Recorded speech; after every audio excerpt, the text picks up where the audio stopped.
Good evening, everyone, and welcome to the April 28, 2012 meeting of the Traffic and Transportation Advisory Commission. Please rise and join us in the Pledge of Allegiance.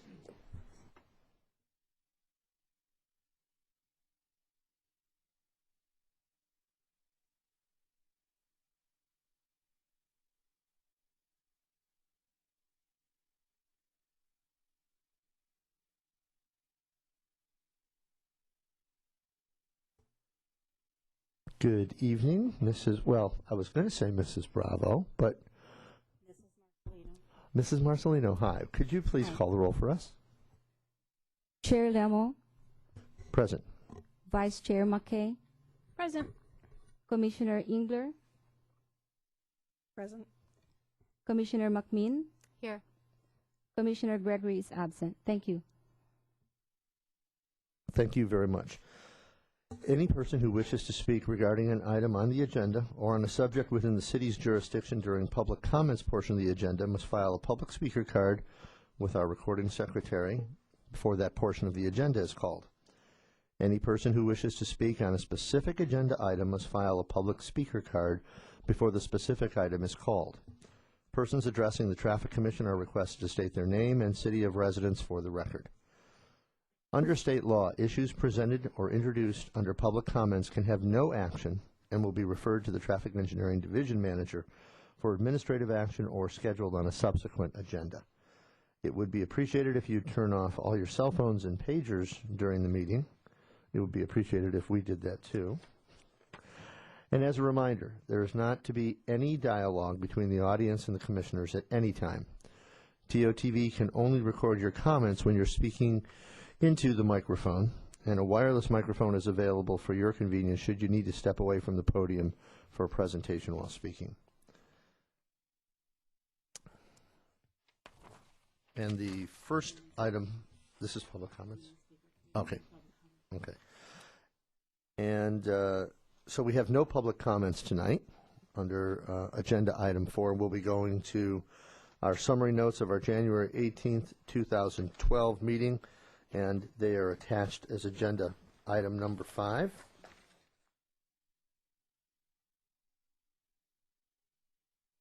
And if anyone has any issues or questions or changes or corrections, please do so now.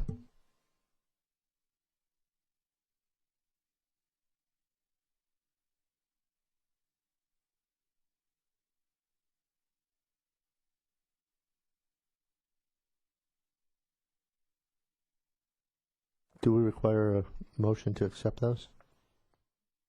No. Okay. If not, we're going to move ahead with item 6, which are engineering reports.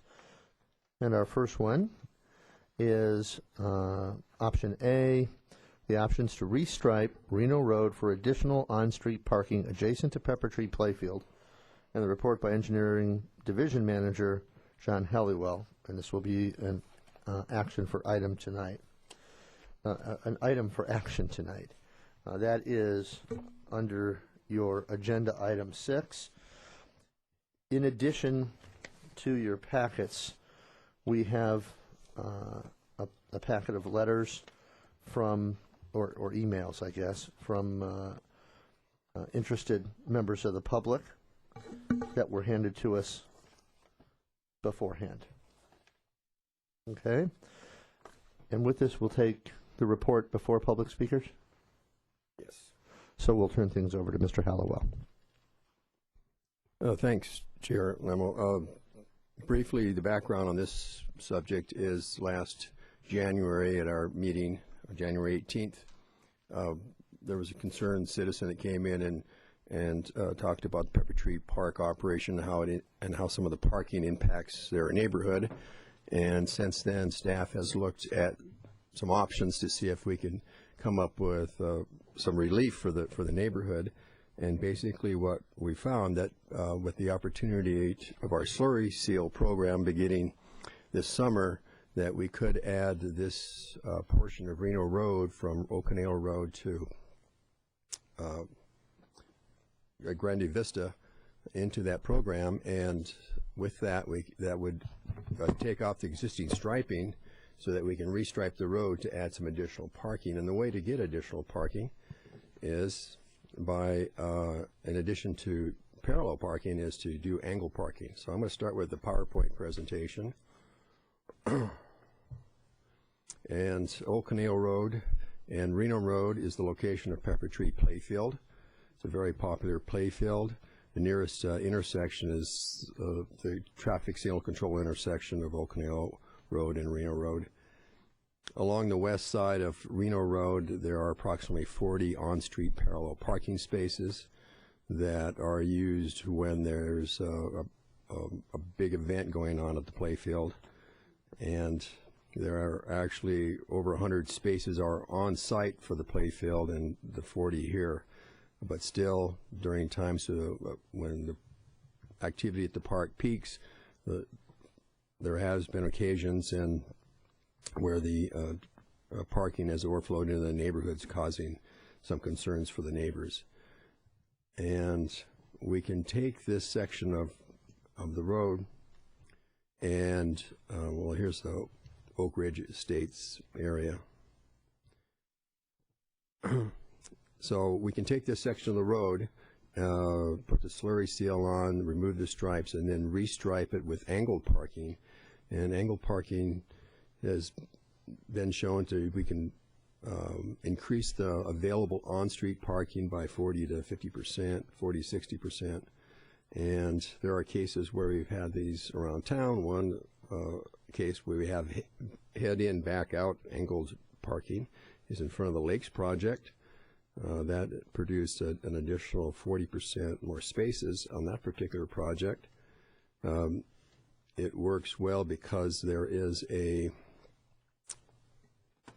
maneuvering lane right next to the through lane, so cars can maneuver in this lane here, so they don't actually back out into traffic. So the slurry seal project is going to begin this year, and this is an opportunity to look at the options of what we can do at this location. And there are basically 4 options of providing additional on-street parking. One is the traditional head-in, back-out type parking. The other is to use that type of a parking pattern but add landscape planters for landscape relief. Another option is to add additional parallel parking spaces on the east side of the road. And then the fourth one is to use the back-in, head-out type angled parking, which is really a safer type of parking arrangement on a busy street. So option number 1, the traditional head-in, back-out angled parking. The advantages of that, it's easier to park than parallel parking. It's very similar to parallel parking, but it is easier. The disadvantage is that when the motorist begins backing up to leave, the visibility of oncoming traffic, vehicles and bicyclists is hindered because of the adjacent vehicles block the line of sight. And so we can take that option and we can add landscaping. However, this particular option is it's not recommended at this time because of the additional costs of the landscaping and the planters that would go with this could be added in the future as a future project when funds became available. But at this point, we have funding for the slurry seal and the striping only. And then also regarding the parallel parking, it's almost the same thing. We had parallel parking on the east side. We also have to add sidewalks as we have to provide accessibility, directing the citizens, the people that park then become pedestrians. You have to direct them to the signalized intersection at Old Canal and Reno so they can cross there safely. So that leaves us with option number 4. It's back in, head out. If we are going to do any additional parking on street, then this would be the option that staff recommends. The advantages of it are that it is a little different than what most people have seen, but it's been used all over the country. And the advantages of it are that it provides the best visibility. It's safer to back into the space because we'll have a maneuvering lane. They're not doing it in moving traffic, and they're not backing out into moving traffic either.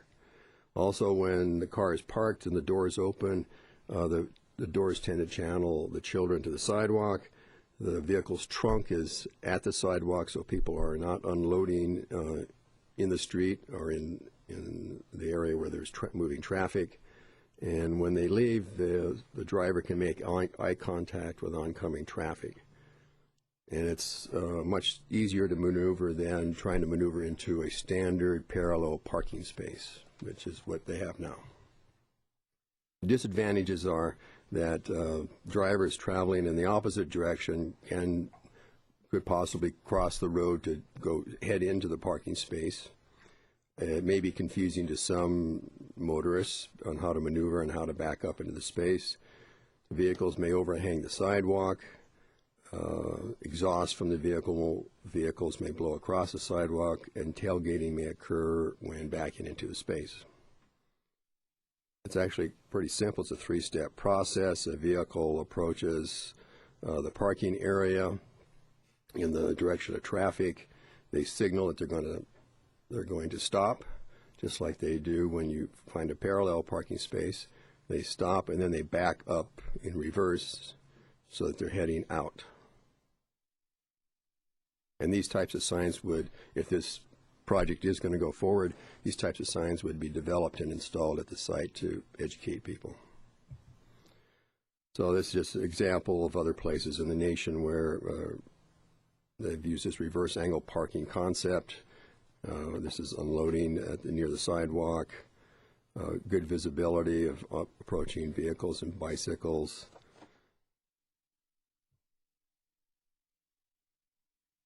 So our recommendation is, if we're going to proceed with a project to add additional parking, that we use this concept of reverse angle parking, slurry seal the roadway, and then stripe it for this type of pattern.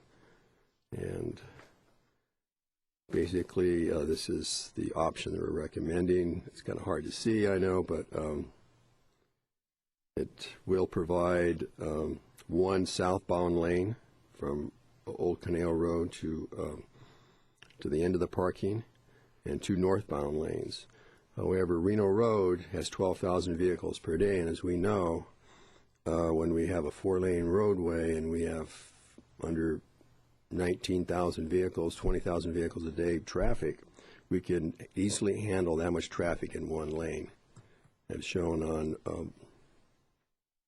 Avenida de los Árboles, where we went from 4 lanes down to 2 lanes, and it's been working quite well. There aren't any engineering reasons why it couldn't be done or wouldn't work, so that's our recommendations, and I'll be glad to answer any questions if you have them.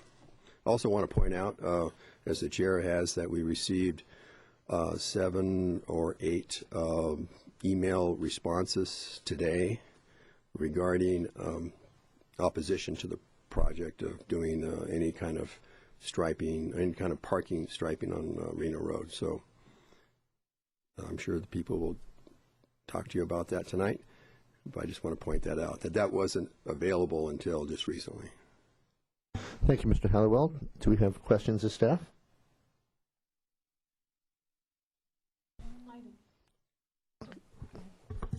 Commissioner McCain. I went out to the site initially with the gentleman, Mr. Anderson, who came here in January, and the notion of the parallel parking on the other side of Reno Road to me looked problematic, because I don't know how those people would, well, I actually know how they would cross. It would not be in a crosswalk, and it certainly wouldn't be all the way down at the light. Those people would just be dashing across in droves across that. So to me, that's just not a safe option at all. I know it's technically an option, but I don't see it as a realistic, safe option for that area. I also, this is far enough away from the high school that I assume, I don't know if we talked to the high school, I think we would. I don't see students parking that far away from school. I think our experience has taught us that if it's more than 11 feet away from campus, the students don't want to park there unless they absolutely have to. So not quite as concerned about that. So I see it as reasonably viable. Is there, were there any other I mean, how many exactly spaces do we gain as relief to that neighborhood, which is what they came here in concern about? Heard the percentages, but are we really going to provide significant relief for what they were asking about? Well, there's only 23 spaces in addition to what's already there that would result from this.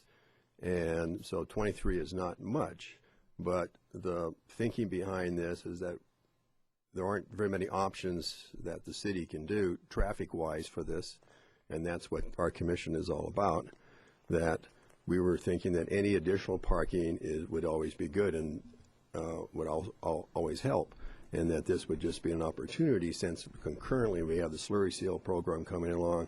If that wasn't coming along, then we probably wouldn't be making this recommendation. Well, and 23 cars in that neighborhood is a lot of cars. Just having driven through the neighborhood and seeing what that situation is. I mean, actually getting 23 cars out of that neighborhood, I think, is beneficial. Commissioner Engler? Thank you. I'm not familiar with back-end angled parking, but I am a fan of angled parking otherwise. I love angled parking. I think that's the greatest thing. I'd love to see the increase of parking if we can do this. But I actually was questioning your proposal to do a double yellow line preventing any traffic from crossing Reno Road from one lane to the other. I wonder if we go into an angled parking configuration on the west side, whether head-in or back-in, if we actually need to do a more substantial median that prevents traffic from crossing over. If we were to do back-in parking, concerned about traffic thinking it's their head-in parking, and they would actually be acting in a manner that crosses a large road that we don't intend for them to do. So I'm a little concerned about how cars will actually use this. And I don't know if we should say anything now or wait till after, because I don't have Well, more. this is a time for questions of staff, Okay, any then I'll questions at all of staff, and then our discussion would take place after public comment. Okay, then I will wait. I'll hold Right. at that. Well, a couple of things I should note here is that in the northbound direction, if a driver is going northbound towards Okaneo Road, and they look over, they'll see the parking space pointing right at them. Okay, so that's why the double yellow line to prevent any driving over that. Now, people can do it anyway, but it is a violation, so they could be cited for it. If that really becomes a problem, if a project goes in and that becomes a problem, we could put delineators along there, which would, those vertical auto post type white sticks. They're plastic sticks that bend over, but they look like you can't drive over them. Things like that, or eventually maybe even a median, but that's No left turn signs. what? No left turn signs as well. Yeah, we could also use signage to help with that. So it could be a problem, but probably won't. Commissioner McMahon, any questions? I don't have any questions at this time either, so we will deal with our speakers. Before we go to our speakers, I want to let everyone know that anyone wishing to address the Commission on this agenda item can do so by filling out one of these purple cards that you can see over by the door. If you don't wish to address, but you still want your opinion counted separately, we have these blue cards, of which we have 2 of these tonight, both of which are in opposition to recommendation 4.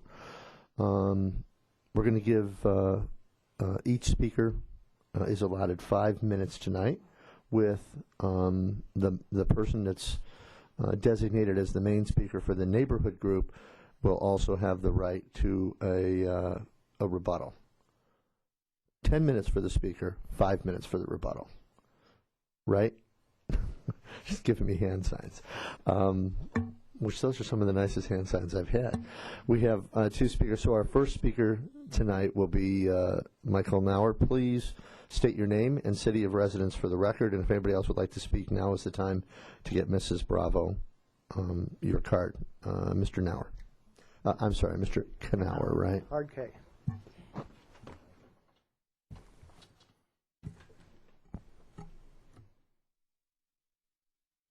Good evening, everyone. My name is Michael Knauer. I live on Cayo Grande Court in Oakridge Estates. I've lived there for 13 years and seen the parking get worse and worse and worse on Reno Road, not so much in our tract.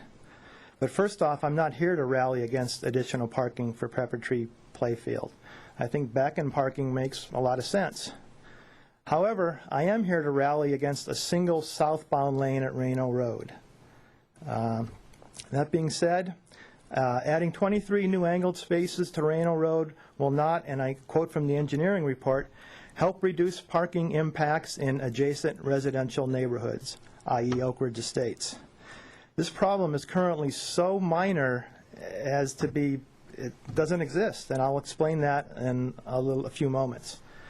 However, having only one southbound lane on Reno Road will affect the traffic flow at the intersection of Reno Road and Calle Clara Vista, making it, amongst other things, even more difficult to make a left-hand turn from Clara Vista onto northbound Reno.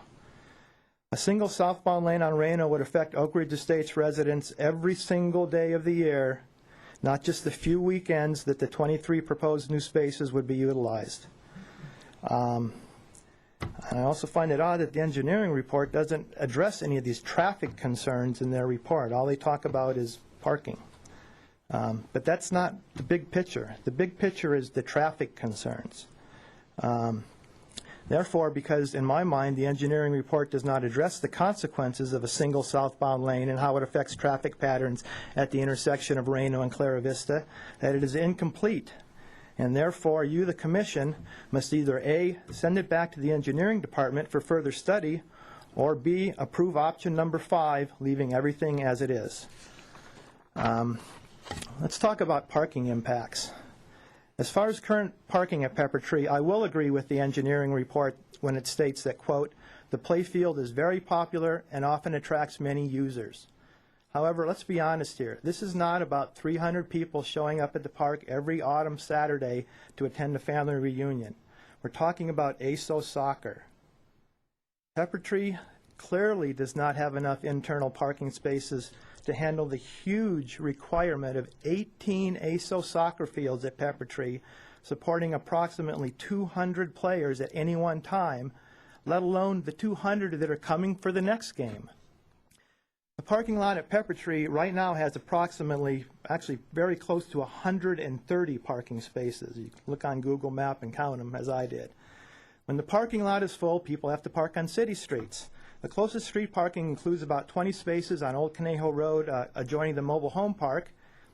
Add that to the current 40 spaces that were under discussion on the east side of, or the west side of Reno. That's a total of 190 spaces close to Pepper Tree. Sometimes they were allowed to park across the street in an industrial park, but I think they don't do that anymore. I think the industrial park won't let them park there. But even 190 spaces are not enough, because on a busy Saturday, both sides of Reno, south of Clara Vista, extending sometimes all the way down to the high school, are packed with cars. With about 90 spaces there, that brings the total to 200 parking spaces in use by ASOS on crowded days. So when you talk about adding 23 new spaces, that's really only an increase of 8%. And if 280 spaces is not enough, will another 23 really solve the problem there? Now, that being said, why is reducing parking impacts in Oakridge Estates a non-problem? Well, for that, I have to actually give credit to ASO. ASO has an agreement with the Park District to use Pepper Tree that forbids any ASO attendees from parking in residential areas, i.e. Oakridge Estates. ASO has this spelled out on their website and even suggests on their website that people park as far away as the high school when they attend games at Pepper Tree. Every Saturday, ASO places large signs on Clara Vista stating that no ASO attendees are to park on residential streets. They also hire 2 security guards to monitor that area and remind anybody who tries to park there that they're not supposed to. Now, once in a while, 1 or 2 cars will sneak in without being warned by the guards. There's never 23 ASO people parking in Oakridge Estates. So I would have to say that overall ASO does a good job when they come to policing the area. I mean, they don't want to lose their permit with the Park District. And 1 or 2 cars that, sneak in to Oakridge Estates do not create a parking impact in adjacent residential neighborhoods. Hence, the issue that this report tries to address really is kind of moot. But even if one does argue that there is a parking impact in adjacent residential neighborhoods, adding 23 new spaces will not solve this problem, as people will still sneak into Oakridge Estates as opposed to parking all the way down at the high school. If one really wanted to make sure that no one from Pepper Tree ever parks in Oakridge Estates, there's a simple solution. Simply limit any events at Pepper Tree so that no one would be forced to park south of Clara Vista, which, as discussed earlier, would limit parking to the 190 parking places near the park. Now that, as Asa would say, that solution is pretty brutal, and I'm really not for that, but it would definitely solve the problem here of parking. Let's talk about traffic impacts now. As stated earlier, I'm not against additional parking for Pepper Tree. I am against the single southbound lane on Reno. Reducing Reno to one lane will definitely create a traffic impact at the intersection of Reno and Clara Vista. Again, something not addressed in the engineering report. Just yesterday, I had to wait over a minute to get on to northbound Reno from Clara Vista. Now, granted, this was during rush hour with a lot of traffic coming in out of Newbury Park High, but this problem will only get worse when a single southbound lane of traffic there. Here's why. I'd say that a vast majority of all traffic on Old Caneo Road eventually turns south on Reno. As far as away from Lesser, you can tell when westbound traffic on Old Conejo gets the green arrow to turn left on southbound Reno. All of a sudden, the huge queue of cars waiting there is heading southbound in a long line. Now, fortunately, with 2 lanes of southbound traffic, the queue tends to fill out both lanes, the slower cars and the faster cars, thus allowing all the cars to pass Clara Vista at a much faster rate, which I would estimate 50 to 80% faster than if there was only 1 southbound lane. And many times, just when southbound traffic does clear, now here comes the northbound traffic that was just released by the signal at Lesser. Now, you may think it petty that I have to wait an extra 30 seconds to get on to Reno, but it's just not me. It's 95% of the residents of Oakridge Estates. The price of gas keeps going up, and here we are wasting more of it, waiting for traffic to pass by. And remember, a single southbound lane would exist 24/7, 365, while the 23 proposed new spaces would be empty 99.6% of the time. But to keep a broad mind, I actually have a option 6, which I don't think I might have time to present, but if I do, I'd like to present it, and I think it's a win-win situation that addresses both of the problems here, adding an additional 36 additional new parking spaces while also keeping 2 lanes of travel in both directions. In conclusion, let me reiterate my concerns. As previously pointed out, option 4 will not solve any, quote, parking impacts in adjacent residential neighborhoods. That problem does not exist, as I pointed out. But option 4 or any other option other than option 5 will create additional traffic problems for residents of Oakridge Estates.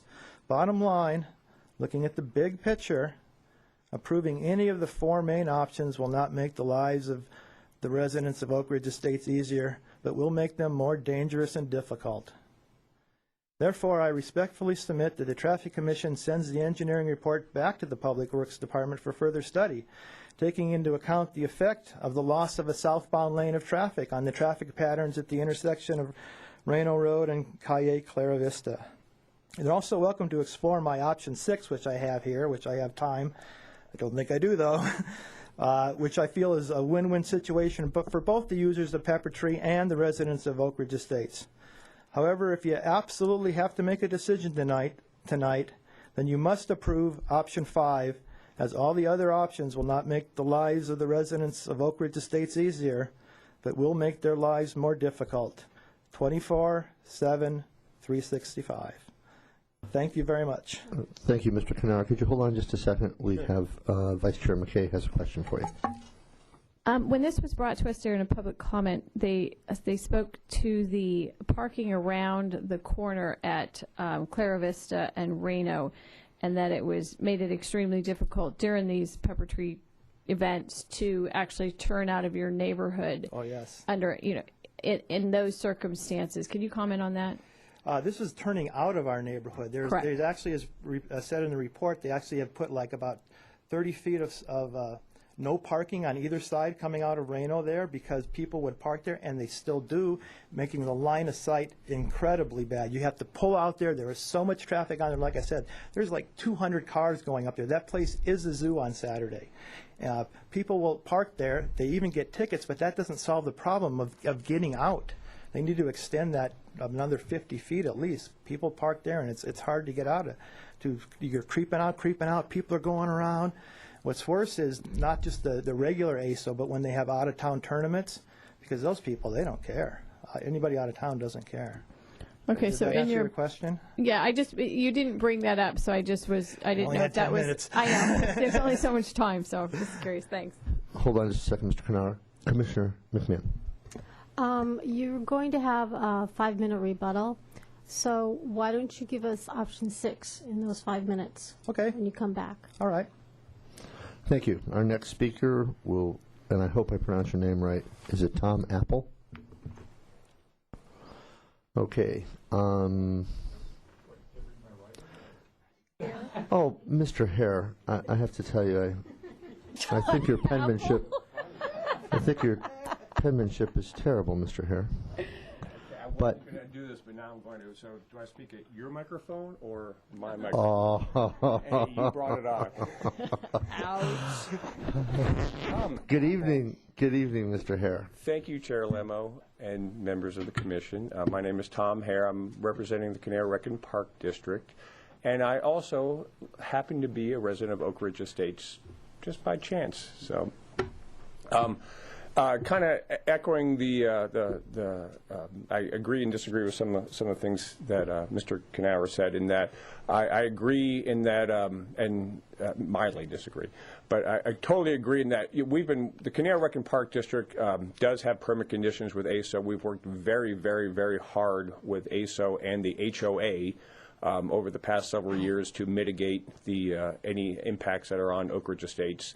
And the parking is there, and I do fully agree that ASO does a fantastic job of mitigating the parking, and I do understand, yeah, it happens, 1 or 2 people come in, they park, and the HOA has been gracious enough to work with us that we feel that the effort is tremendous that's there, and people, bad people, fences keep good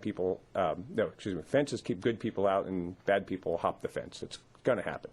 So again, I commend the HOA and I commend ASO in the efforts that they've had. And any time that there's been a problem, out of town or whatever, it gets addressed immediately the next week. So again, with that, it's all good. So we don't think there's a problem, a de minimal problem at best in the parking in the neighborhood. And then secondly, what we do feel this is where I mildly disagree in that, hey, 23 spots is 23 spots as far as we're concerned. We support it, and if there's anything, it helps alleviate any of the problems that are there. It does add, like you're saying, about approximately 8% of more parking next to Pepper Tree play fields, and it would be welcome. We totally support it from that respect. We're not traffic engineers, so I couldn't tell you if the one southbound lane or the traffic concerns. That's not what we're here.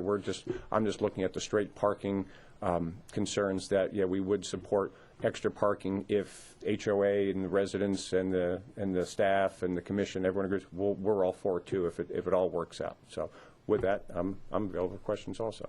Thank you. Any questions for Mr. Hare? Vice Chair McCain. I assume since this has been talked about for quite some time that Park and Rec has looked at adding parking themselves at Pepper Tree, and that's just not an option either economically or within the phase. I've been over to the park and correct. It doesn't. Yeah, it's not technologically feasible to try to eke out because of the play fields that we have and just the way it's laid out. Okay. Thank you, Mr. Hare. Our next speaker is Debbie Grieve. followed by Mark Kaiser.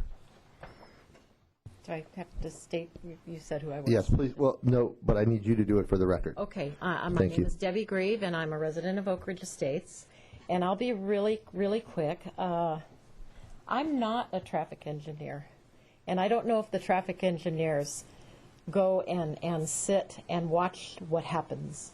But I, living there, turn in and out off of Cali Clara Vista because I live just about 9 houses down on Cayo Grande from Cali Clara Vista. And so I turn in and out, left or right, wherever I'm going, a minimum of 6 times a day and more. So I see, you know, what the problem with the traffic is, and there already is on those days problems with traffic, trying to get out. It's a problem for me, and I'm not going to state my age, but I'm a pretty experienced driver. I have young drivers who, a couple, well, one who's already had an accident at an unprotected left turn, like, you know, a month after she got her license. I'm concerned not only about, you know, experienced drivers, I'm concerned about the many young people in our neighborhood trying to negotiate that difficult. It's already difficult. And if it goes to one lane, and I'm not opposed either to necessarily the angle, or I don't know about that, I am greatly opposed to the one lane of traffic because I see that area and I know how busy it gets, and that you'll never get a chance to get out there, or you'll be taking, you know, you'll be gunning it and going out and taking a chance. You're watching both directions, and so that's my piece. My main concern is the safety. And one thing I don't know if my colleague got to was, aren't there some AYSO, and I think we all know this is about that, new fields being, park being planned for those purposes in Dos Vientos? Because I drive by there every day, and I just, that's my understanding. And my last statement would be that don't maybe we just have too many fields there. Maybe there's just not enough land. That there's no more room for parking. And I don't think 23 spots is going to solve the problem. So that's my piece. Thank you. Thank you. Any questions? Mark Kaiser, and that will be our last speaker. Good evening, Mr. Kaiser. Good evening, and my name is Mark Kaiser. I'm also a resident of Oakridge Estates and live on Cayo Grande Court. I've lived there since 1991. And I would like to, and I'm not a traffic engineer, but I would find it hard to comprehend that if we, according to the engineers, have 19,000 cars a day having access on southbound Reno with 2 lanes of traffic, how traffic is not going to become congested by taking that same 19,000 cars and asking them to go down 1 lane of traffic.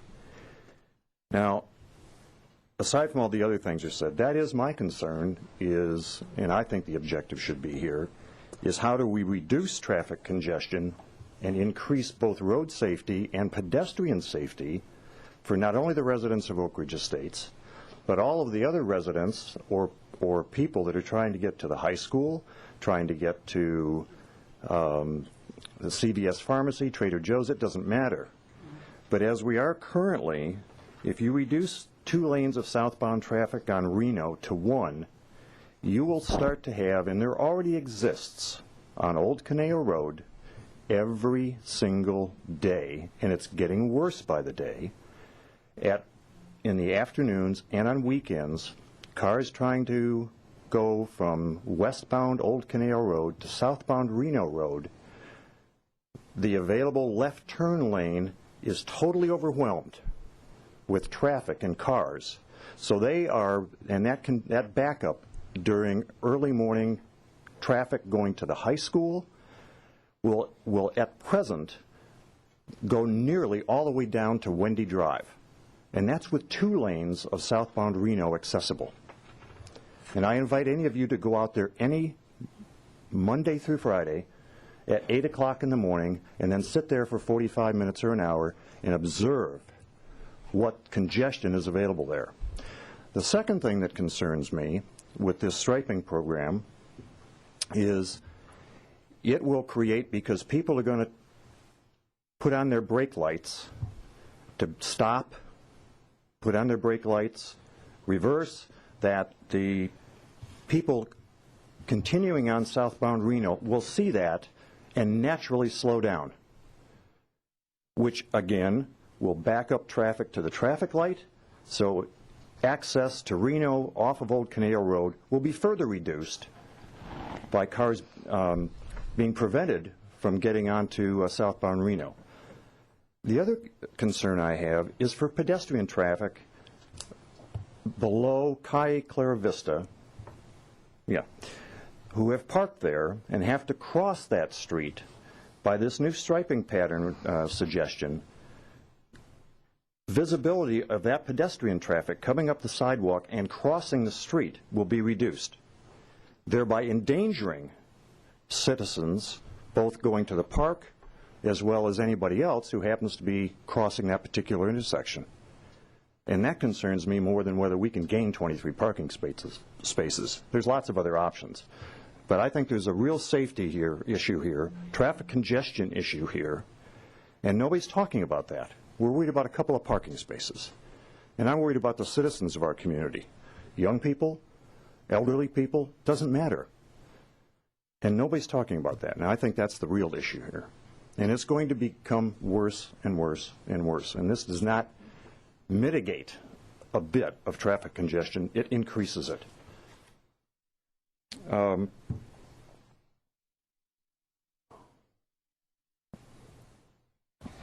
That's all I have to say. Thank you, Mr. Kaiser. I did it within 5 minutes. Thank you. Very good. Congratulations. We had one person who I think got the wrong color card, so we do have one more speaker. Our last speaker is Kathleen Jasper. And Ms. Jasper, if you would state your name and city of residence for the record. Kathleen Jasper, Newbury Park. I apologize, I turned in the wrong card, I guess. I'm the HOA president of Oakridge Estates. Could you speak into the microphone? Either one. Either one. And are you speaking on behalf of the HOA? No, I'm okay, thank here you. as a resident.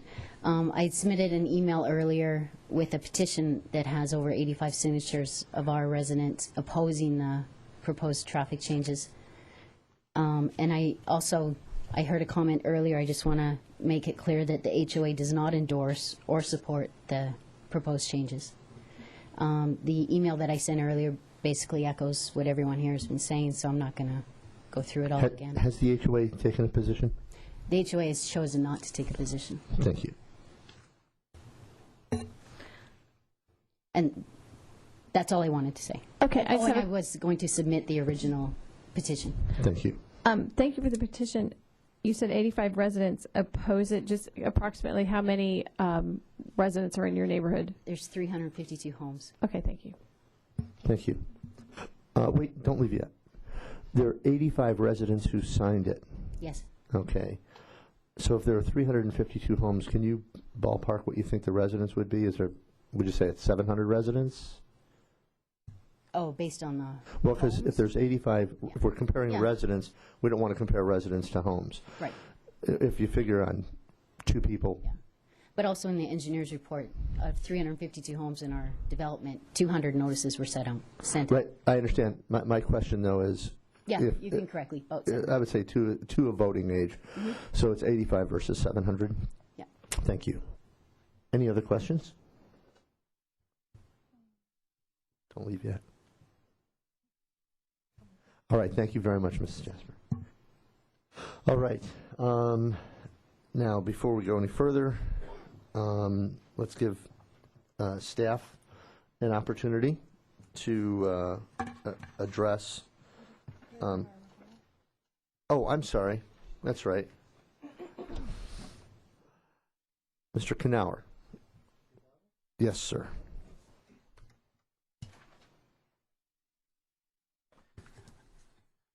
I do have an option 6 here, which I'd like to submit. But first, I'd actually like to reiterate on something Ms. Jasper just said, is that there are 352 homes in our tract, but only 200 received the notices of the report in this meeting. 95% of the people in Oakridge Estates will use the intersection of Clara Vista and Reno. So to get 85 signatures on a Saturday between when the report Sir, came if I out. could just interrupt you for a second. If you want to use your time to do option 6, I would definitely go there first. That's only one pager.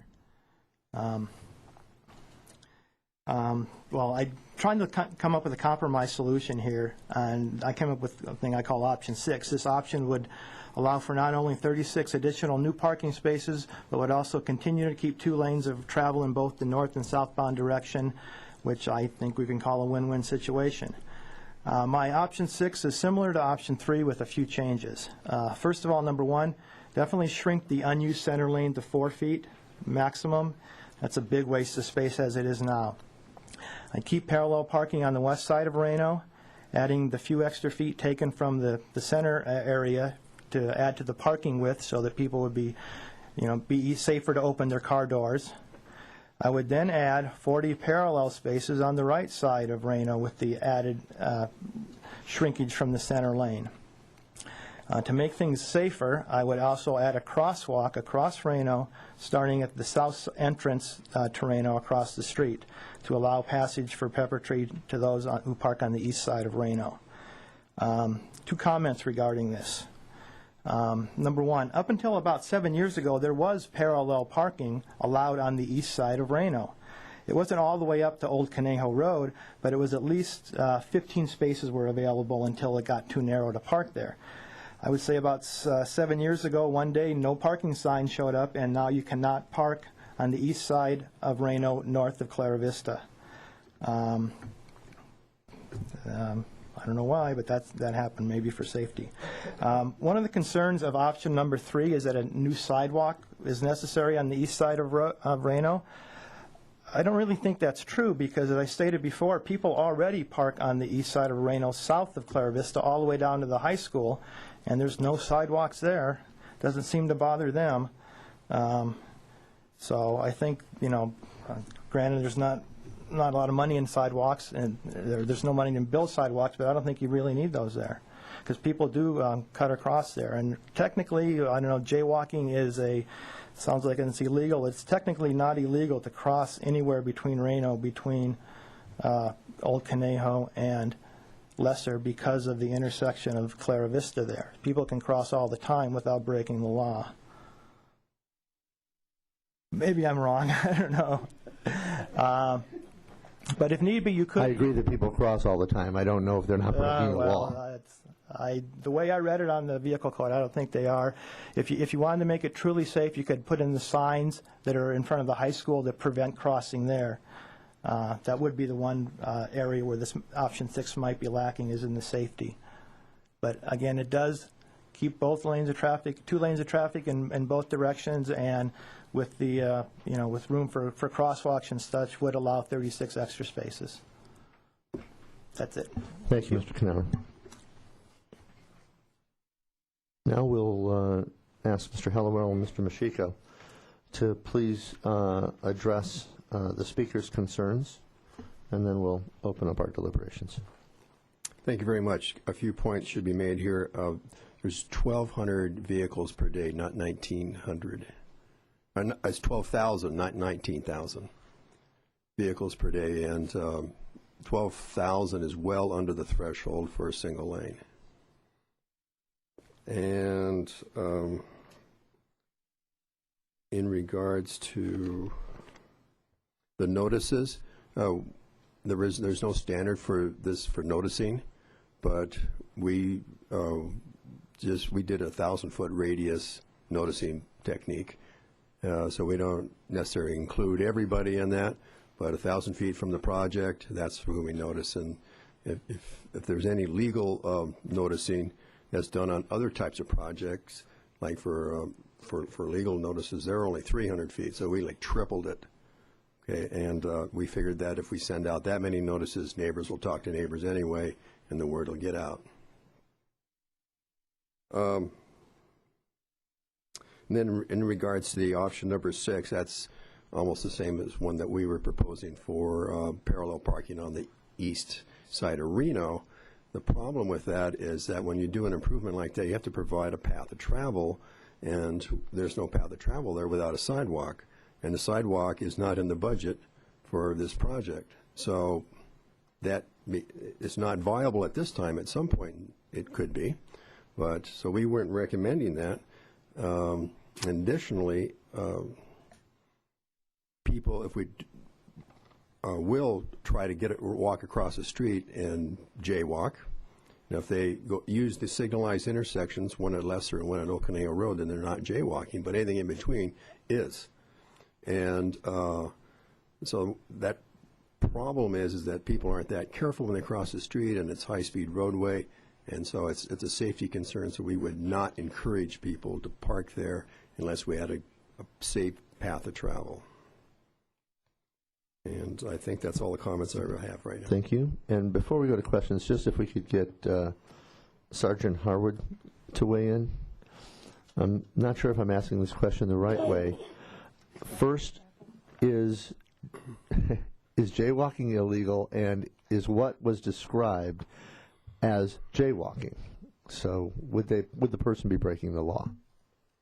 Well, yes, to answer your question. Jaywalking is illegal, but it has to be between two marked intersections or two control points like Mr. Hallowell was explaining. And my understanding of an unmarked crosswalk at an intersection like at Calle Clara Vista, that wouldn't apply at that intersection because the sidewalks don't extend to the east side of the roadway. Does that make sense? Thank you. No? Well, because it would not be jaywalking there. No, it would be because it's not an unmarked crosswalk at that It intersection. makes sense to everybody but me. Okay, Sorry. so that would be jaywalking. Okay. Now, and we have one more question for you, Sergeant. So if in the future we install sidewalks, then would that be considered an unmarked crosswalk, therefore legal to cross there? My understanding of the vehicle code, the sidewalks on the west side of Calle Clara Vista, there has to be something on the opposite side of that intersection on the east side. And correct me if I'm wrong, Mr. Mashiko, because I know you look at those when you put them in. But it doesn't qualify as an unmarked crosswalk then. And Mr. Hallowell, you brought up an interesting point regarding path of travel. That if we make an improvement like this, you'd have to, if you made an improvement such as putting parking spots on the east side of Reno, that path of travel, you'd have to create a legal path of travel. Is that a local code, or is that part of the ADA?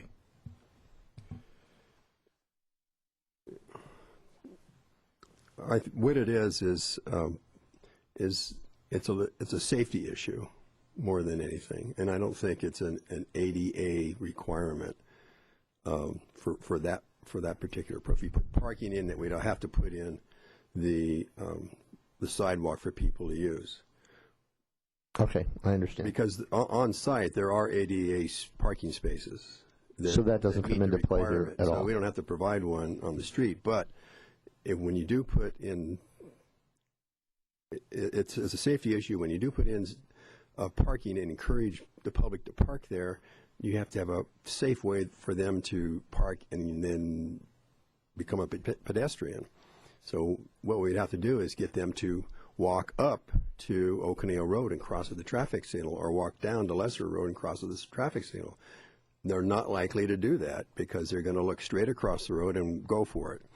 And so at least we have to provide everything we can so we protect from a liability standpoint and from promoting safety standpoint of the signage, the sidewalk, the ramps, and everything, so that they do the proper thing. And then if they choose not to do the proper thing, then the city's okay.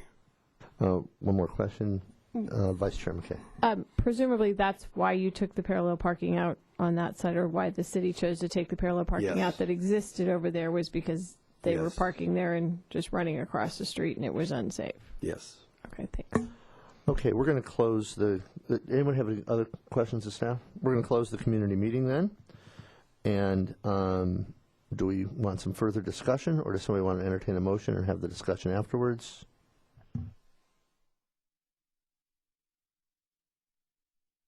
Do you guys want, would you like to do motion first, or would you like to do discussion first? Why don't we have a little discussion first? All right. Want to start down there and work our way down? Oh, boy. I'm in the hot seat. Okay. Going through my mind as all the speakers were speaking, I live in New Bay Park. My kids grew up playing soccer at Pepper Tree. I spent 7 years watching them run cross country at Pepper Tree. I ride my bike around Pepper Tree, along Reno, along Old Caneo a lot. I know the area really well. And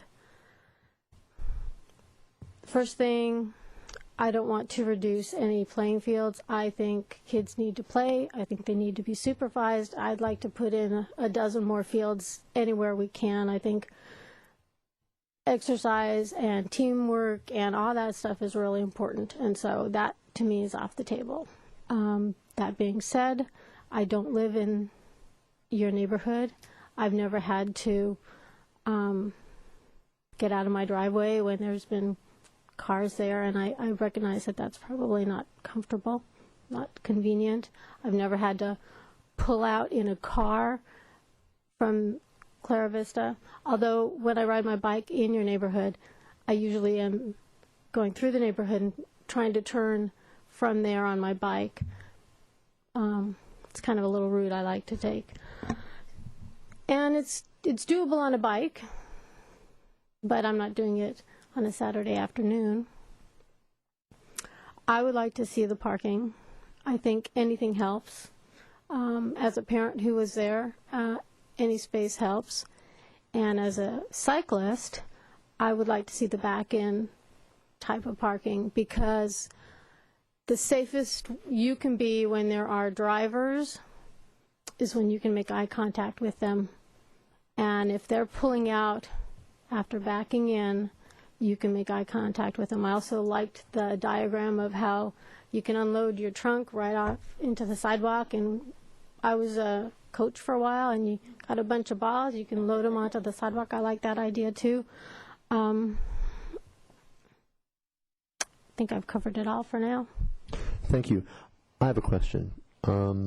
If we have one more question for staff, do we have to reopen the community meeting, or can we just have a commissioner ask that question? Okay, Commissioner Engler.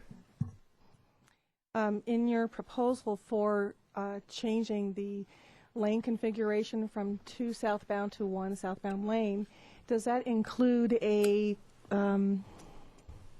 center lane, such as a center like turn lane for access for the traffic coming out of that neighborhood, going onto Reno, trying to cross traffic to gain access to the street, such as on the traffic calming measure we took on Arbalest? It does not include a two-way left turn lane. Clara Vista already has a northbound left turn lane, right? So that would stay the same. With this striping pattern, it would have a southbound right turn lane into the project. Okay, the southbound traffic would be moved further to the center of the street, thereby opening the angle of visibility from Clara Vista to see that traffic coming down the road. So if cars were to park, the angled parking would less likely block the visibility from Clara Vista traffic trying to turn out onto Reno Road, because the road's been moved more to the center, at least 12 feet closer to the center, because people aren't in that second lane anymore because it doesn't exist. And there is a 4-foot, I think the option has a 4-foot wide double painted median. A double yellow lined median, and it's not exactly centered in the road, but that doesn't matter because it does provide that that space where people cannot drive across, and there's enough space on the north end for merging traffic, so that's why that lane will work, and that's why it'll open visibility, and that's why the traffic will drive slower. It may be a little bit more congested during that real highest peak in the hour, and when the highest peak when everybody arrives and the highest peak when everyone leaves, but it will be safer because there'll be more visibility. Okay, thank you. And then I had a couple of comments regarding the angled parking. I said earlier that I love angled parking. I wish we could adopt it wherever we could. I actually did it's not a scientific survey, but I did speak to people that I know who live in Portland, Oregon, Seattle, Washington, San Francisco, and in Ventura. And I talked to about 8 different people, and only one person, who is a fireman by profession, prefers backing in. And the other comments that, and please don't be angry when I say this, but the other comments, I know that you'll have something to say about this. But what was interesting is that most people said that they would avoid using those spots if it was back in. They would go around and find something else. So it wasn't encouraging that they find it something that they like to use. And I asked, have you used that type of parking space? And then if they had, I asked, how do you like it? Which way do you prefer to park, head in or tail in? And they actually, all but one said they prefer to pull in and then back out. And with that 14-foot buffer that you've created in that configuration, I still think it's safe enough that we should go with what our drivers will prefer to use in parking quickly and getting out of that lane of traffic. So I personally, I believe in option 1, and that's how I'll, unless more conversation changes my mind, but right now that's the direction I'm leaning. Well, your review matches very closely with what we found out, is that these other cities and jurisdictions that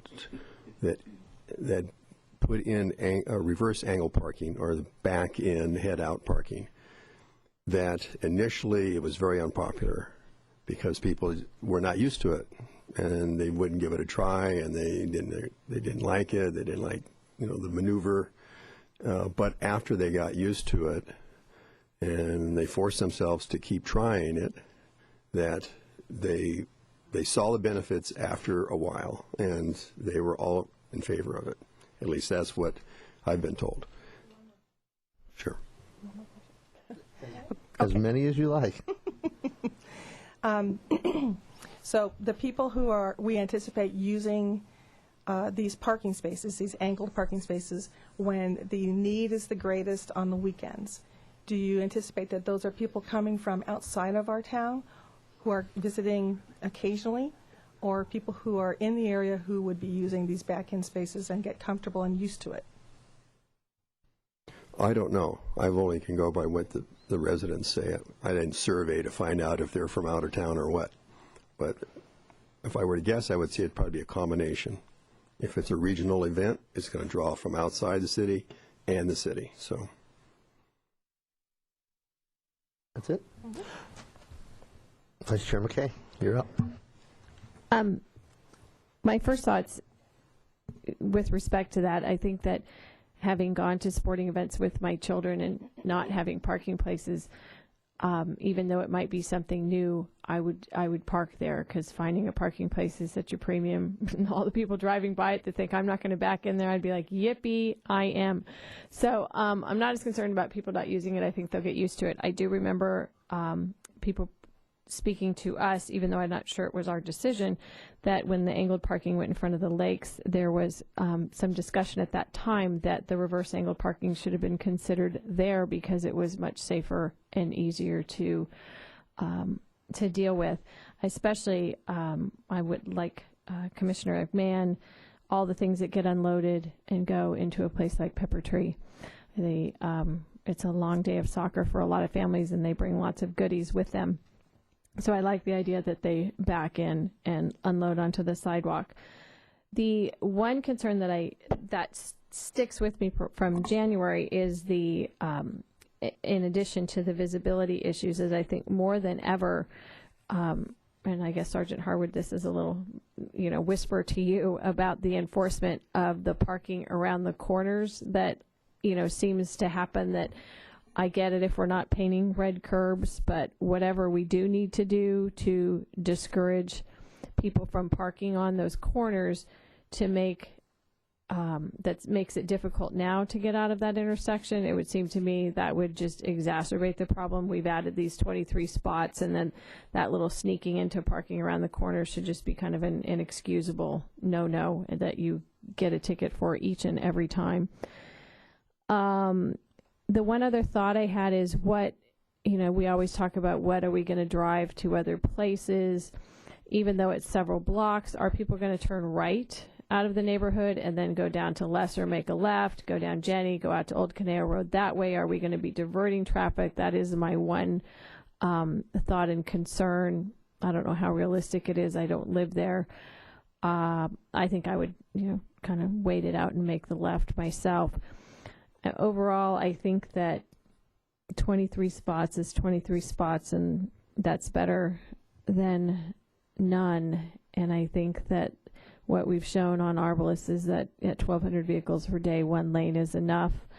I don't think that slowing traffic down on Reno Road with the high school there is a bad idea at all. And absent any other the safety issues of putting the parallel parking on the other side just makes me too nervous. So those are my thoughts and questions. Thanks. Mr. Hallowell. And just one comment in addition to those comments is that parallel parking, angled parking, whether it's traditional head in, back out, or reverse angle parking, all the vehicles are pointed in the southbound direction, parking on that side of the street. So every car that comes in has to come in from the north to park there and leave to the south. And then what they do after that is their decision. They have to make legal turns or U-turns or whatever is legal. So the reverse angle it's not going to divert any traffic. It's going to be the same regardless of what patterns, whether we leave it alone like it is now or do something with it. No, I wasn't thinking of the people who park. I was thinking of the neighborhood leaving, that they would go out a different way. Oh. Yeah, they do have the option to go off at Lesser, too. Yeah, that makes it a lot easier. They just go down a little further, go out Lesser. And yeah. Not very many neighborhoods have two options. So that's it? That's it. Okay. I have some comments. I, too, have lived in Newbury Park for quite a long time, 25 years, and for all but the last probably 2 of those years have shuttled people to parking fields, and for 14 of those years actually coached both soccer and baseball and a few other sports, as well as being the president of the AYSO out there. And from the very beginning, I never anticipated that this discussion was to completely solve the parking problem. Unless you're going to put up ridiculous-looking parking structures, the parking problem is not going to be solved. But I do think that the goal was to ease the parking problems, and if as a really strong peripheral benefit, safety would be increased. Having a lot of experience with studying angled parking, I can tell you that some of the biggest groups of residents in Newbury Park are the same people that supported angled parking on the boulevard, because it is infinitely safer for bikers, for not motorcyclists, but for bicyclists, because one of, if not the biggest problem, is they run into people opening their doors while they're riding by. That stops instantly with angled parking, period. What I do like about the backing in of the angled parking is the movement is simpler and yet still virtually identical to when you're trying to do parallel parking. Only, again, safety is the issue. I know that, when you're taking out coolers, chairs, equipment that you haven't put on the youngest kid yet because the older kid's playing first, it's always better to do that on a sidewalk, out of travel, out of the path of travel of vehicles. And so I think that is another safety concern. We got early on some mixed messages from those representing the groups in the neighborhood. Some supporting the parking there because they didn't want parking in the neighborhood. And one gentleman came down and always stated that the single biggest problem for those parks was the impact on the neighborhoods. And that was the context that I last heard of before I read the report this time. I don't believe it's empty during the week. I come home that way virtually all the time. I don't ever recall it being empty unless I'm there after dark when there's not much practice going on. And so I think that, there are people, even though the lot's not full, that would park there because their practice field is closest to there. In regards to the increase in traffic, I'm not positive, but I've watched it very closely the last week or so. There is not more traffic on that part of Reno than there is on Wendy. And we put Wendy down to one lane on either side after their road diet. And so, and I'm always on Wendy during rush hour when the traffic would be the worst. So I'm not terribly concerned about the traffic impact, other than if on the weekend traffic impact slows things down, all the safer for the pedestrians. I've already said I'm a big believer in the back end parking mainly because it's a safety thing. I also I checked with somebody who built a home there, who's one of the first people to build a home there. He doesn't live here now and he's retired, but I asked him, how much of a problem have these fields been over time, and do they park in your neighborhood? And he said something very interesting to me that tainted a lot of my thought process. He said, I paid more for my house there and I sold it for more simply because I was adjacent to a park. And so I think what I'd be saying is some good and some bad comes along with all of it. I know what's taken place in other areas where parks are going in. When the homes got built, in order for us to close on them, we signed away our rights that the park could do what they wanted, when they wanted, how they needed to, within the radius of our home. What I mean by that is from a parking standpoint, and that happened in 3 different developments at Dos Vientos.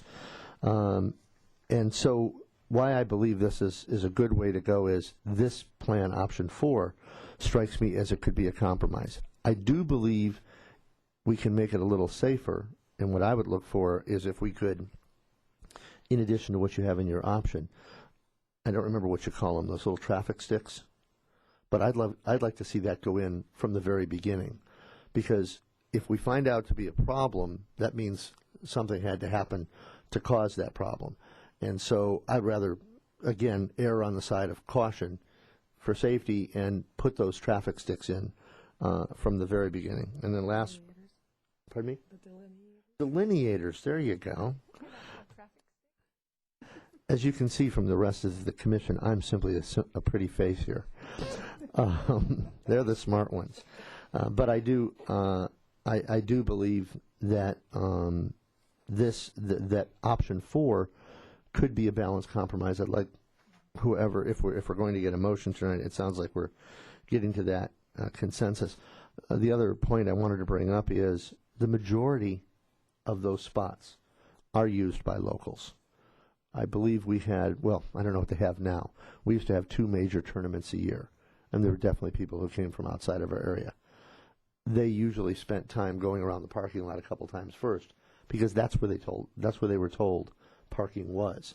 But the locals will get used to it much quicker. It won't be the same as other cities where they might not like it, because here they have no choice. You need a spot. Your kids have a game that starts at a certain time, and you have to park. So with that, if there's no other questions or comments, I'd like to entertain a motion. I move that we recommend option number 4 to the City Council with Commissioner Lemo's suggestion of the delineators at the very start of it. Any comments to the motion? Okay, then we take a vote, please. Chair Lemo, Yes. Vice Chair McKay, Yes. Commissioner Engler, Yes. Commissioner McMinn, Yes. Motion carries 4-0. Thank you very much. Before we go on, Mr. Hallowell. Just a point of clarification, this does not go on to council, to city council. We're going to go directly and make a project out of this and do it this summer. So the motion would be are you fine with that? That's great. That's better. Are all the votes fine? Thank you. Let the record show that it was unanimous. And I want to thank everybody for their opinion and for coming down tonight. And I'm certain, just as we did with Arbalest and with Wendy, that we'll review it after it's been in for a while and get a report back on how well it's working. Thank you very much. We'll continue on in our agenda. Under 6B, the school crossing guard request at Herbs Road and La Granada. And the report. I think what should be stated is, obviously we want everybody to come down and give their opinion. We have to do what we think is right based upon the data that we have. So this isn't elected office. We just do what we think is right. That being said, we'll go with Mr. Hauser, and he's our transportation analyst. If you would take the engineering report, item 6B. Thank you. Thank you, Mr. Chair. Members of the Commission, good evening. The item before you is a result of a request made by staff at the Mates Charter School, which is housed in the former location of the Meadow Elementary School on La Granada Road. And I'm going to begin the PowerPoint presentation. Just a brief review of the Crossing Guard program. We began this program in 1977. We currently have crossing guards stationed at 27 locations at 20 elementary and middle schools. Our current staff, we have approximately 37 part-time crossing guards who've been with us for an average of 6 years. And the budget is approximately $250,000 annually, all of that coming out of the city's general fund. This map shows you the various crossing guard locations, and they're spaced throughout the city. Currently, the Mates Charter School has a crossing guard at this location, just slightly east of the intersection of La Granada and Wilder Street. The request is for a crossing guard at the intersection of La Granada and Herbs Road. This is an overhead view of the intersection. You'll note that we do have crosswalks on all 4 legs of the intersection.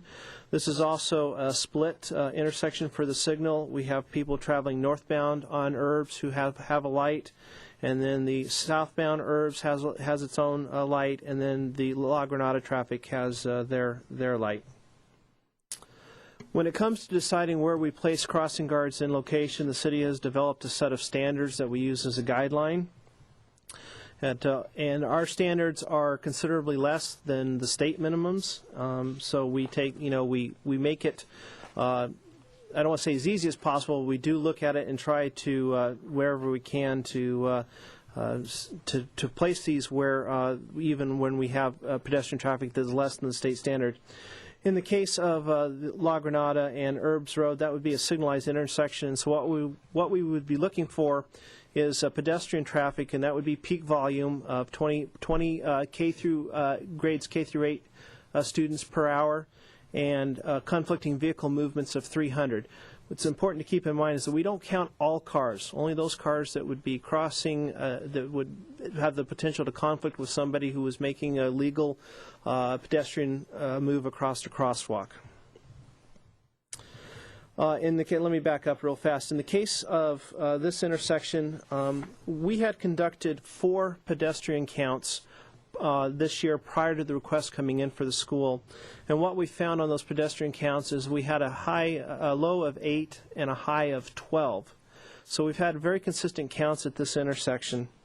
On March 28th and 29th, the traffic engineering staff conducted a formal traffic and pedestrian count at this intersection. And what we found was that we had 9 pedestrians in the morning, 9 pedestrians in the afternoon.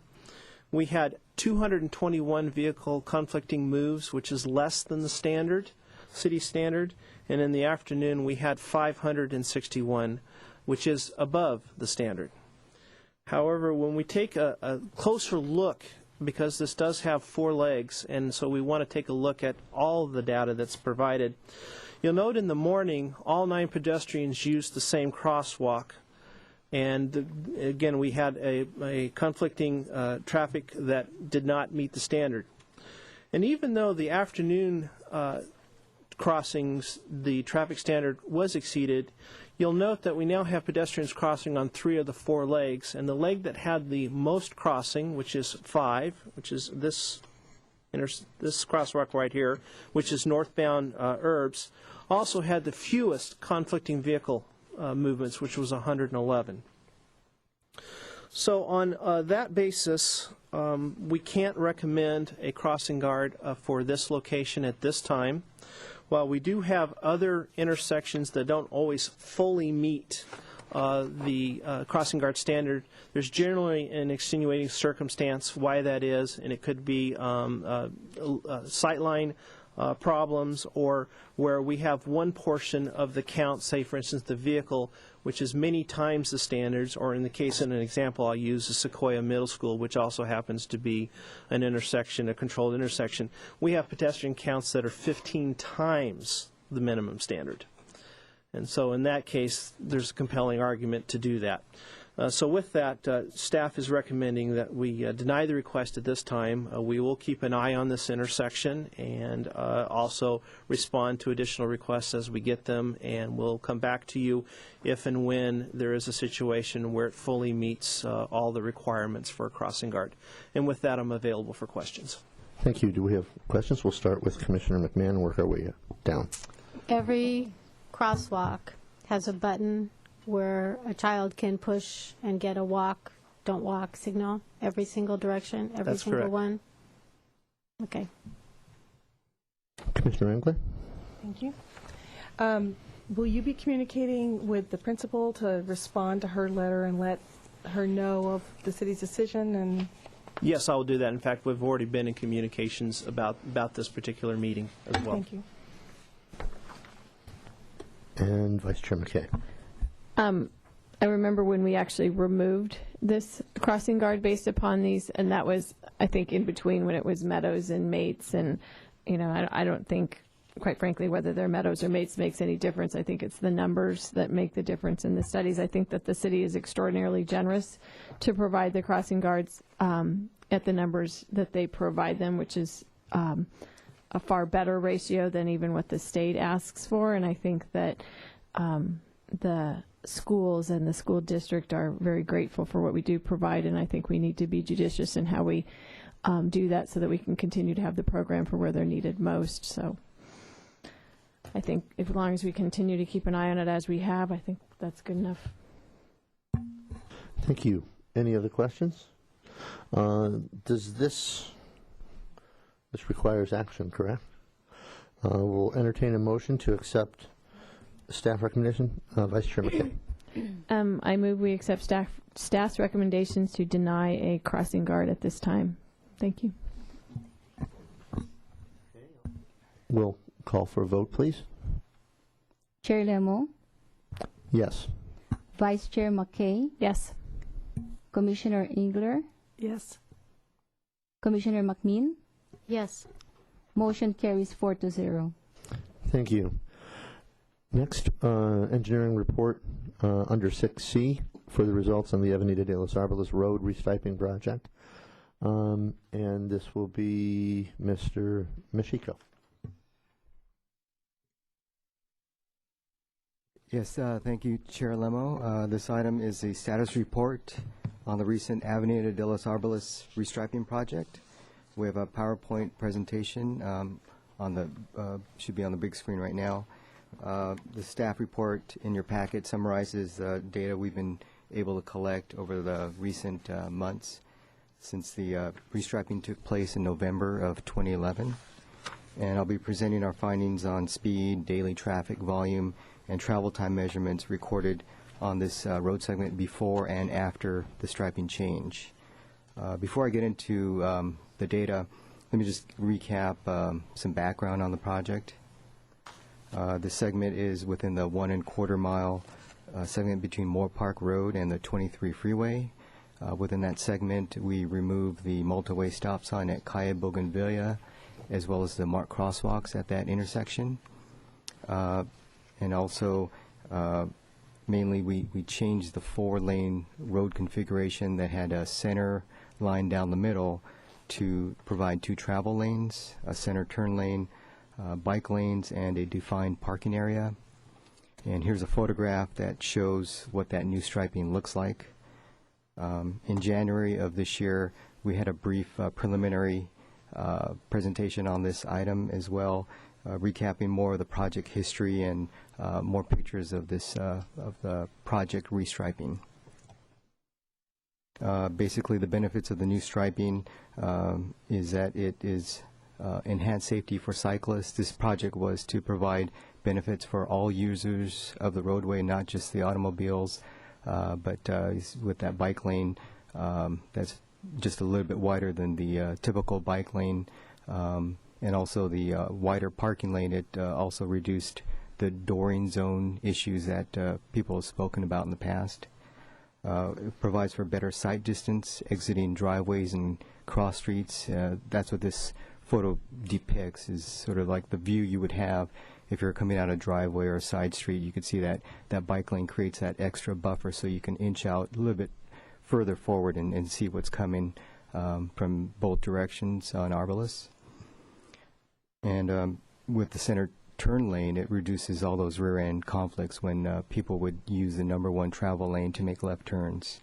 Also encourages slower speeds because vehicles are all channeled into a single lane and can no longer pass.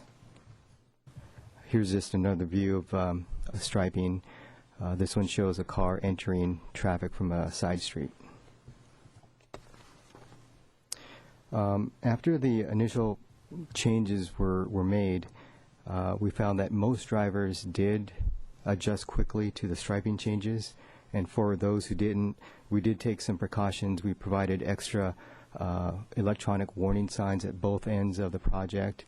At the closest to Moore Park Road and 23 as you entered, we had changeable message signs that read traffic conditions changed.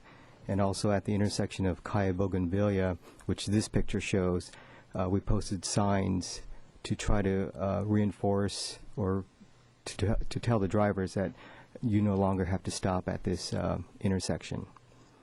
But despite the measures, there were still some drivers who didn't adjust. We still had people who did stop at this Calle Bougainvillea intersection just out of habit. Luckily, we didn't have any rear-end collisions that were reported. And some motorists did drive in the bike lane. But probably about 2 weeks after the changes took place, all these poor habits seemed like they all went away. And then since most drivers did seem to adjust quickly to the changes, we seemed like we had very few concerns received either by phone, email, or written correspondence. We did get a correspondence from a parent at Bridges Charter School indicating that they would like the stop signs reinstalled at Calle Bougainvillea because it did create the inconvenience when they wanted to make a left turn into Arbalest. Before they were used to having everyone stop because of the stop signs, but now with the changes they had to find a gap in traffic, which we're finding isn't very long of a wait to find a gap in traffic. We also had some concerns with in the eastbound direction, closer to Moore Park Road, that merging taper from 2 lanes to 1 lane. People felt that it was a little bit too short and the merging happens too quickly. And some citizens voiced appreciation for the project, and they felt that it was effective and a well thought out plan. So after the months have passed, we've been able to collect data in terms of the speeds, daily traffic volume, and travel times to see what changes have taken place.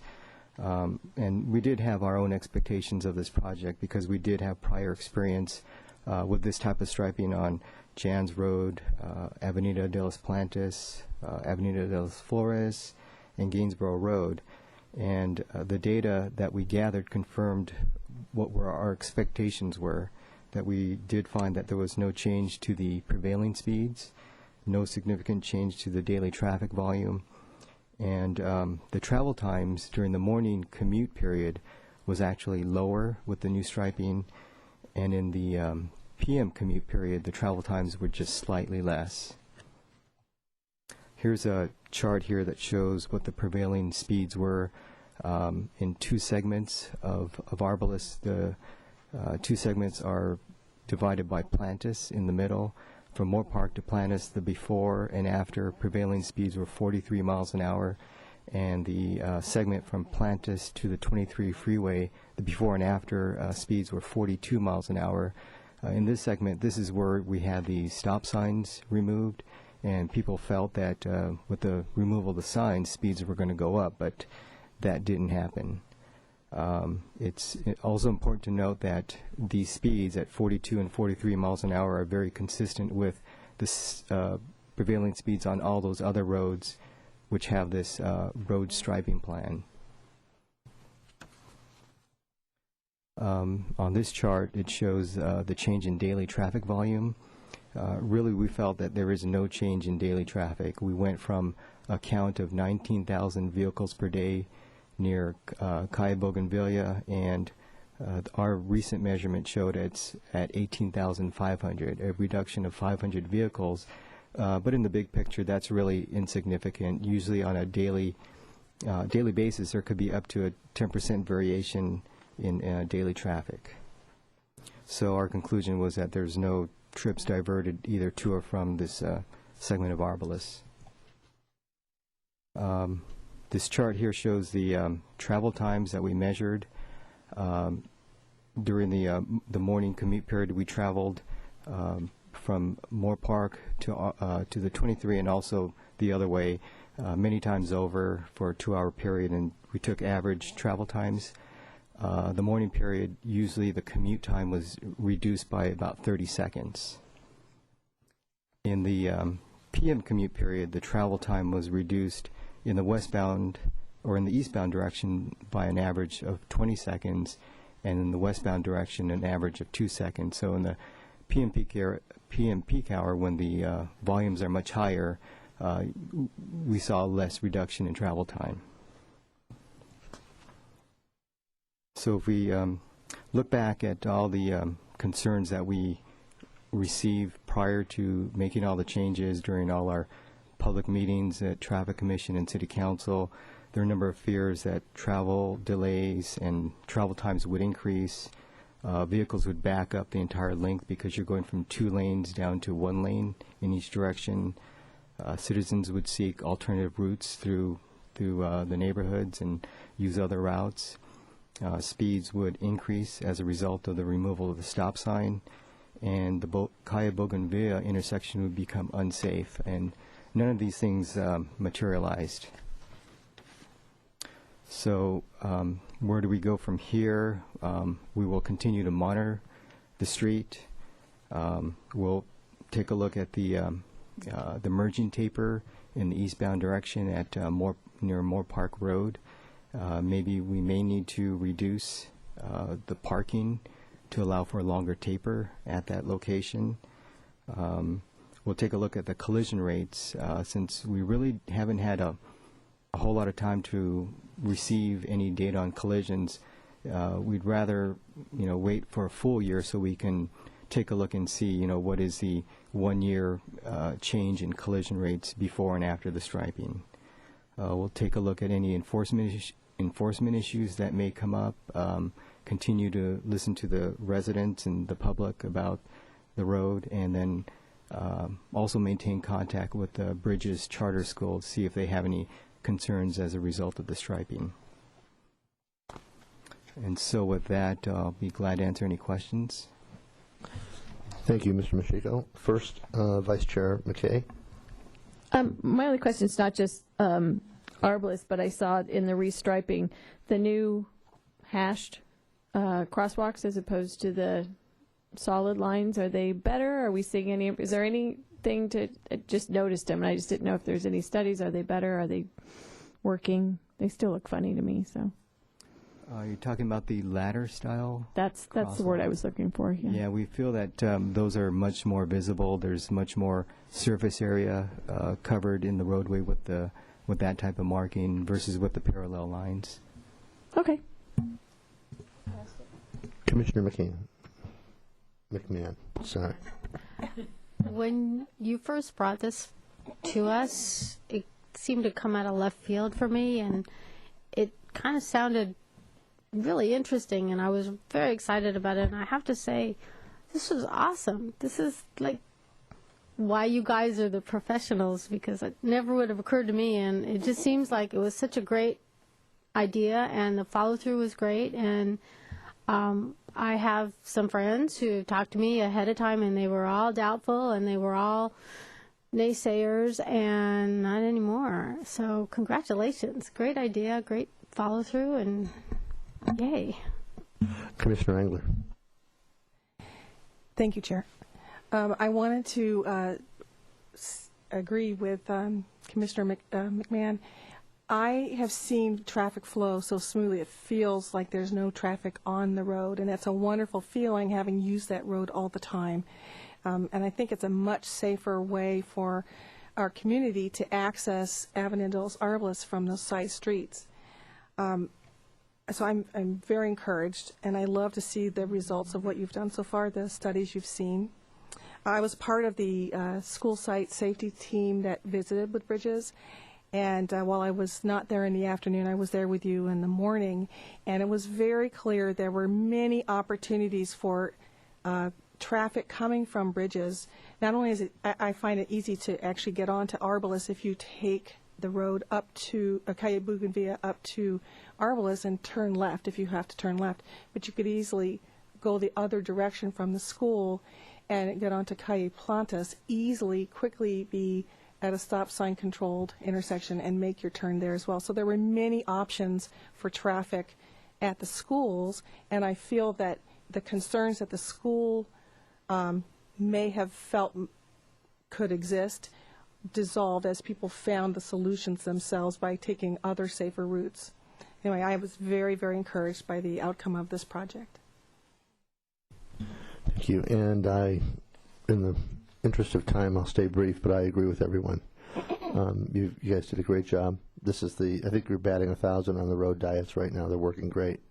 And I look for using them every chance we can. I think they're little miracles you guys are working, so thank you. With that, thank you, Mr. Machiko, for the report. We'll go to item 7, which is the status of our prior Traffic Commission recommendations, and we'll go to Mr. Hallowell for that. Thank you. I just want to point out on this item is that providing the fourth pedestrian crossing at an intersection, the first one was finished at Jance and Page Lane, so we'll be working on the other ones as soon as we can. Excellent. Thank you very much.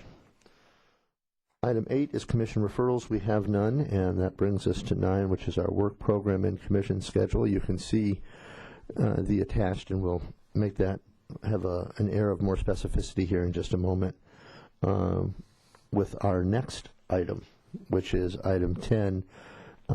Well, first of all, before we go to the meat and potatoes of item 10, do we have any traffic commission comments or discussion? I guess that is on just item 10, is that correct? So we're looking at, please take a look at the work schedule that we have, and our goal has been to meet once per quarter. So what we're looking at doing is canceling the May 16th and June 20th meeting, which would get us to the third Wednesday in July meeting. That's what we're examining tonight. Does staff want to weigh in whether or not that would, if we eliminated the May and the June meeting, would that have any negative impact on your schedule or what we need to get done? I recently was talking to our transportation analyst, Mike Hauser, and he's going to be putting together a recommendation for the commission that he wants to get to the city council before they go to their recess, which he wants to present his report in July. So out of the 3 dates, I would recommend the June 20th date, and then that'll give him time to prepare the report, and then time to get it onto the city council, your recommendation onto the city council from that date. Okay, now, if that were the case, then we would need to meet in September, just to stick with that quarterly rule. So my question is there some discussion? Yes, please, Commissioner McMahon. I'm looking at my calendar, and the Wednesday in May on my calendar is the 16th, not the 18th. It says the 16th here, but it says the 18th on our work schedule. Okay. So it's correct on our agenda. Okay. Gotcha. I wasn't on the agenda. Sorry about that. So are we deciding whether we meet on May 16th or not? What we're looking at doing is canceling May 16th at the recommendation of, and based upon the schedule of Mr. Hauser, canceling May 16th, meeting June 20th, which will likely result in no meeting in July, which would correspond to kind of our break. That's what we're looking at tonight. So really the choice is between May 16th and June 20th, and the best recommendation is June 20th so that we can act on a report that will go to council before they begin their break. Vice Chair McKay. Just selfishly, the 16th would once again run up against the commencements that I have as a community college trustee, and I did make it to all of it last year. I did the commencement and then came racing in here because we actually really needed to vote. But if we could maybe cancel May and still handle our business in June, then that makes it easier for me. But okay, thank you. Other commissioners? May is also the rite of silence, which I like to do. So that would be hard. I do have a trip planned for June 20th, so I will be out of town, but I don't remember the last time I've missed a meeting. Are you inviting us to have the meeting where you're having your trip? That's up to you guys. But I am out of town that Wednesday. So. Commissioner Engler. Well, my only concern is that we're present when we're needed to do the business for either upcoming actions by the city council, or if something comes up for the community, and you know that there's going to be some communications by the community to a meeting. So I would be encouraging, although we would be, I do believe we need to meet either May or June, and I guess my only concern is when Mr. Hauser would be prepared for us in presenting to us, if he's going to be able to make that presentation to us in May, or if he's going to need it till June. Yeah, it was my understanding that he would not be prepared till the June meeting. Am I interpreting that correctly? That's my understanding also. So for him to make the presentation to the Traffic Commission, get a recommendation, go to the City Council before the recess, so it gets approved before the start of the next school year, I mean, that's the sequence it has to go. So if we don't have a meeting until July, he won't be able to make that schedule. I would say go ahead and have the meeting in June. Unfortunately, I won't be able to be here, but I think that it's important to do that. Vice Chair McKay. I would agree. I think that June is also close enough to the end of the school year that we can let schools know of any possible recommended changes. And although some people have left on vacation again, it's not like it's July when it's so far gone that everybody's gone. So I think that I would make a motion to cancel our May meeting and stick with our June 20th meeting. We have a motion on the floor. Any further discussion or comment on the motion? Discussion or comment on the motion? Can we take a vote, please?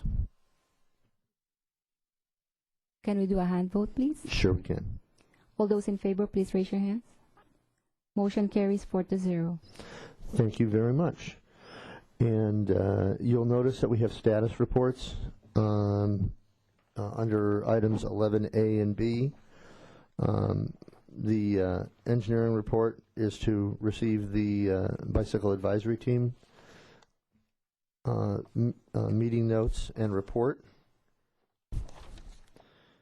And on 11B, you will see that we have an organizational chart from the Traffic Engineering Division of Public Works.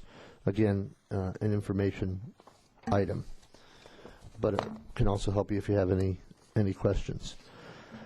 With that, if there's no other comments or questions, the Traffic Commission makes recommendations to City Council, and interested parties may attend the meeting and speak either for or against the recommendation of the Traffic Commission.